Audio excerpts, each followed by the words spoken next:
Everyone good in the back? We'll put it straight to questions for Coach. How fun was Friday? Oh, it was unbelievable. It's the kids have been working really, really hard throughout the week, and it's good for those guys to reap the rewards. It was, the ball movement was incredible, and it's been really good all year. But the other night, in particular, was unbelievable. It was fun. To answer your question, it was fun. What's been the focus on practice since then, and what have you guys tried to improve on between that game and tomorrow? We've got to continue to become better rebounding team, especially when we're playing against teams that shoot the three, which we will tomorrow night against Miami. They're shooting close to 46% from the three-point line. They've got 4 guys, if I'm not mistaken, at 50% or greater. So long shots, long rebounds. We've got to make sure that we rebound the ball tomorrow night. So we've been working on that quite a bit. How do you think your three-point defense has been to this point? We've done some good things. Obviously, we can continue to improve as the year goes on. I think there are teams that come into Rupp and they're really excited, and they may not shoot a high percentage, but on that particular night they do. So with a young team, the more we watch film, every game becomes beneficial for the staff, becomes beneficial for our guys. So as the year goes on, I think we'll continue to improve defensively. What sticks out to you about Miami's offense and the way they've been able to score points and especially get those looks from three-point range? They're a dangerous team. They're averaging 89 points a night, and as I mentioned, 46% from the three-point line, 4 guys at 50% or greater.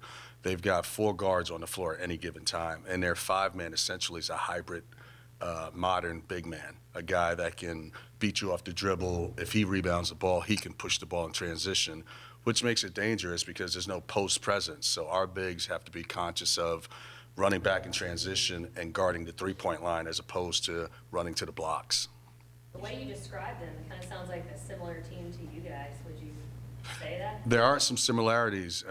We've got 5 guys and 6 guys in double digits. We shoot a pretty high percentage at 43% from the three-point line. Trey's not a typical big man in the sense that he's posting up for 40 minutes. He's capable of doing it, but you guys have watched him this season. He's very good on the perimeter. He's a tremendous facilitator. He makes a lot of decisions for our team, and he doesn't turn the ball over, which allows us to average 20 assists a game.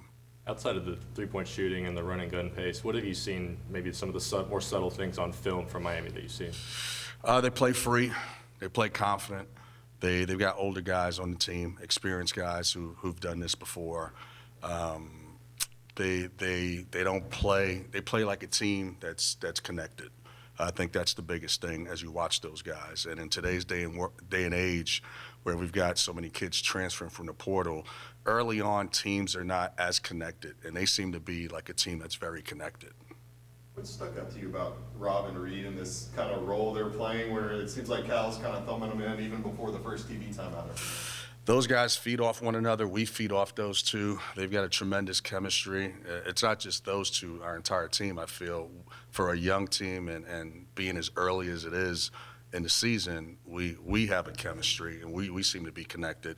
But to answer your question, those two really are fun to watch. They've got something going on, and I think it started in Toronto, and it's grown over the last few months. What do you think that does to the opposing team when you can throw in 2 guys like that, not just from a talent perspective, but they're going to come at you a little different than whoever's coming out of the game? Yeah, it puts pressure on the opposing team for sure. They're 2 kids who are unselfish. They're looking for one another. They're capable three-point shooters. They can beat you off the bounce and get to the rim. So, it does, puts pressure on opposing teams knowing that within 4 minutes, DJ and Justin are coming back, and they'll continue to get better as the year goes on. And the other night was a perfect example of that. We had Rob and Reed come in the game, and then DJ and Justin played out of their minds. So it was a good night. It was a good night. You've spoken a couple times about the ball movement and y'all's assist-to-turnover ratio is at a crazy high rate so far this year. So what do you describe the ball movement and being able to facilitate and get assists without the ball movement so far? I think Coach Cal did a great job in Toronto implementing our offense, really trying to create an identity for this team. He's been able to put guys in places where they can succeed. Trey, I thought, was the biggest example of that. He goes from playing in the Big 12, where it's a physical, grinded out league. And I thought Coach Cal was able to say, you know what, I think he's got more to his game than just posting up. And it's helped us. I mean, he's unbelievable. So I think in Toronto, Coach Cal was able to place some guys in position to succeed. And I think he was able to identify Trey as a guy that can really help this team with this offense. And thus far, it's been really, really good. Was that something that took a lot of work to unlock from Trey? Or that's something that come naturally to him? Like, how did you guys coax this kind of passing ability out of him? Well, I think he's underrated. He's an underrated offensive player. I think he's an underrated perimeter player. And again, I sound like a broken record, but I think Cal was able to identify that immediately, and which then became beneficial to our young guys. So the pressure for Rob and Reed and DJ and Justin to make the decisions on a day-to-day basis, took some pressure off those guys, because now you have a veteran guy who can make those decisions for them. DJ Wagner had a slow start to the year, but these past 2 games, he's really come out of his shell. What have you liked from the last 2 games, and what would you like to see from him moving forward? Well, DJ A is a great kid, hard worker, so you knew it was just a matter of time. The advantage that we have is we're with him every day, and he's got a great spirit. He's got a great spirit about him. Like, he's smiling, he's high-fiving, even on the days where maybe he's not playing to his potential. So it's just a matter of time that he was going to break out. And hopefully he can just continue to be consistent as the season goes on, which is, it's a hard thing for us to ask of an 18-year-old. But he's been really good. He's been tremendous. Is there any update on the big guys? I think Aaron's, coming along. I'm not quite sure when exactly he's coming back, but he's starting to do some individual work at practice, which is really exciting to see him on the court. Ugo is starting to come along slowly, so we're excited about those 2. How do you think Aaron will impact the team once he does return? Do you think you all will have to slow down things a little bit on the pace-wise? Or? Well, I think it's all predicated on Aaron in the sense that is he in good enough shape to get up and down? How many minutes can he play? I think his skill set fits the way we play. He's a 7-footer that can protect the rim defensively, which would be unbelievable for us, without compromising offense, because he's skilled enough to shoot the 3, skilled enough to put the ball on the floor, which makes it really, really exciting for us. It alleviates some pressure off of Trey. We've been asking him to play close to 35 minutes a night, and he's been incredible in terms of not getting in foul trouble and playing hard every possession. But I think Aaron, when we get him back, will help Trey out. We'll be a better defensive team, I think, because we can protect the rim a little bit, but we won't compromise offense because he's skilled enough to play the way we've been playing. What have you guys seen from, I know he's been in and out of practice, but what have you seen from Z over these past few weeks when he's been out there? A talented, he's such a unique player. He's 7'2", who can run, but he's also a lot like Aaron, skilled enough to shoot the 3, skilled enough to put the ball on the floor. He's just unique in that sense. You don't see too many human beings on the planet at his size that can do the things that he does on the perimeter. So, when you see him do those things in practice, you get excited because you can see the potential of what can be. I was going to ask, Miami obviously lost their 2 leading scorers from last year, but you've already noted how effectively they're scoring anyway. Just how good of a barometer do you think this is for this program, considering Miami each of the last 2 seasons went to the Elite 8 and then they're coming off a Final Four run? It's a great game to be a part of. I think this is one of the reasons why you come to Kentucky to play in these early non-conference games. It certainly will challenge us, but I think we've had 2 or 3 good days of practice. Our spirit is in a good place. Our enthusiasm for learning, our enthusiasm in practice has been tremendous. So, we're excited to toss it up tomorrow night and see what happens. Replacing Friday's, duplicating Friday's productions, unlikely, especially, a team like that. So how excited are you to see your team, deal with some hiccups? The game just kind of is flowing for them right now, but a good team like that's going to, throw a hiccup in there. How do you feel like the team's going to respond? I thought last week or 10 days ago when we played St. Joe's was an example of that. We have been playing well, and I think people are not giving St. Joe's enough credit. People are asking nationally, I've heard people throughout the last 10 days talk about how, man, how do they play? How do they go to overtime against St. Joe? Well, St. Joe's played really well. And we could have very easily lost that game, but we didn't lose that game. There was adversity in that game. We were able to overcome it. And I think we have a tendency to forget other teams around the country who are nationally ranked. They're losing those games. They have lost those games. We didn't lose that game. And St. Joe's, you got to give them credit. They played really well. So I think tomorrow, to your point, there's going to be some tough stretches because they're a really good team. But I think the St. Joe's game was a glimpse of our young guys starting to grow up and starting to deal with some of that adversity.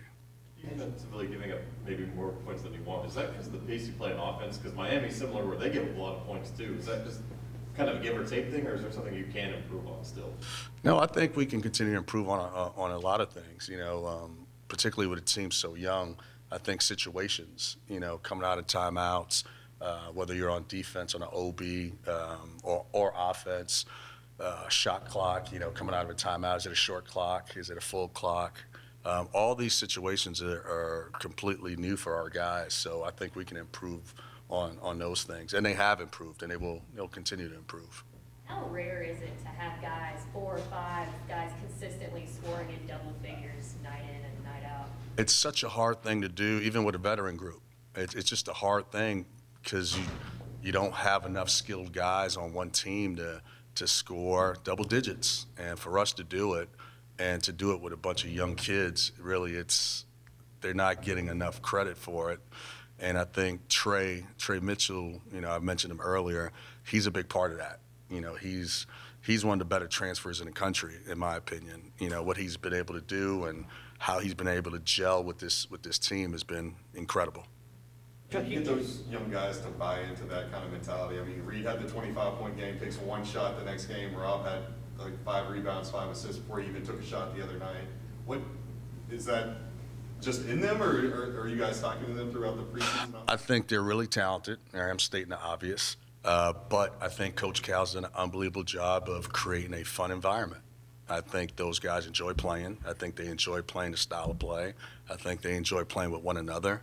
And I think, Cal did a great job in Toronto, like setting the parameters, like this is going to be fun. We're going to play this way. We're going to share the ball. You guys got to trust each other. And I think that's starting to really show as the year goes on. When you learned that this was how you guys were going to play this year, you mentioned Toronto a few times.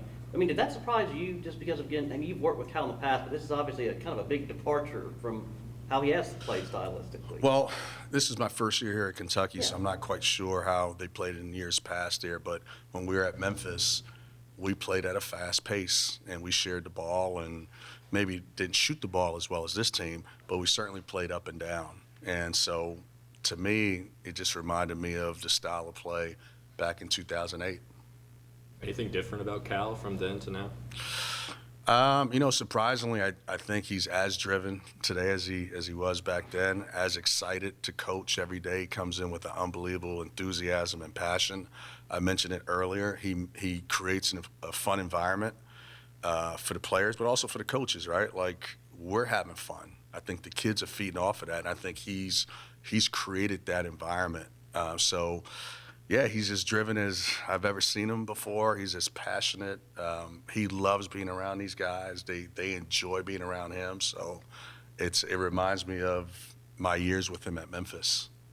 Have your paths crossed with Coach Larinaga before? And when you think of his teams, what are the characteristics of Jim Larinaga? Years ago, I was at the University of Drexel, and he was at George Mason, if I'm not mistaken. We were in the Colonial. And, Coach Larinaga is a New Yorker. I'm a New Yorker, so I'm familiar with his background.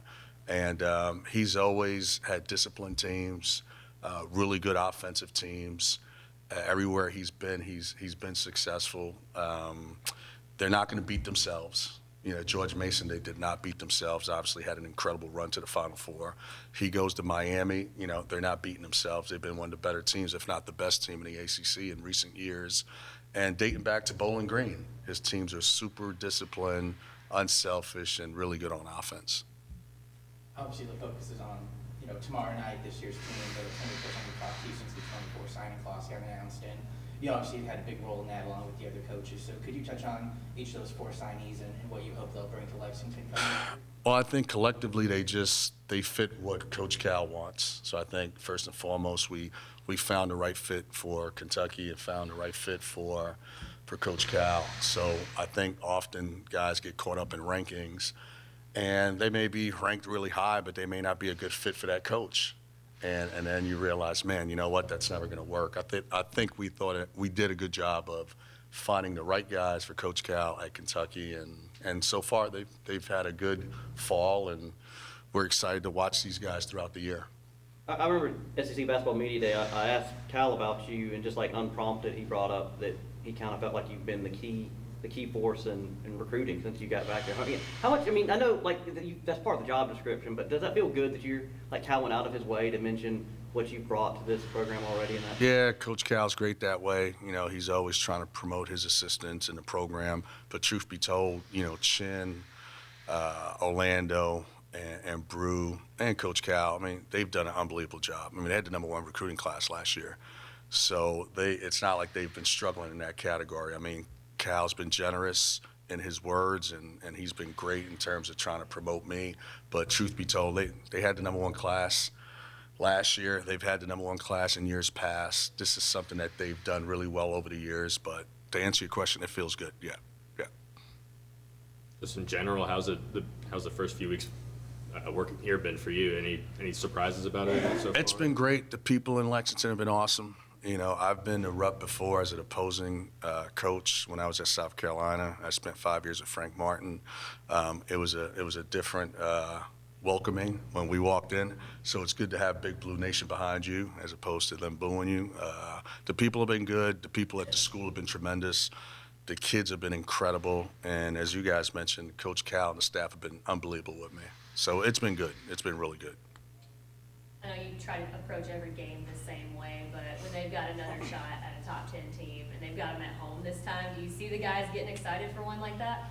I think I would imagine like human nature is, hey, this is a great opportunity.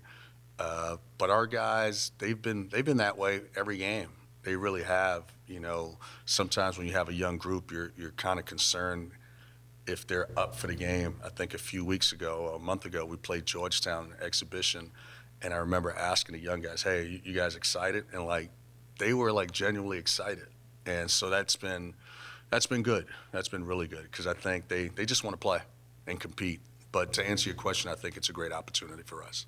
You mentioned, you know, kind of how stylistically Miami is similar. Does it make it, given how similar you guys kind of play, it makes it easier to simulate that in practice so you're not, like they don't have like a 7-footer, some guy that you guys just can't like replicate right now because of the way that Yeah, you know, it allows us to I guess focus in on certain things, and their numbers are so jarring. I mean, they just pop off the page, 3-point line, 3-point line, 3-point line. So obviously we're working on trying to defend the 3-point line and not give them easy baskets in transition and force them to try to take tough 2-point shots. But Coach Larinaga and his staff, they're working as well, so it's not going to be as easy as we would like it to be. Everyone good? Appreciate it. I appreciate you guys. Thank you.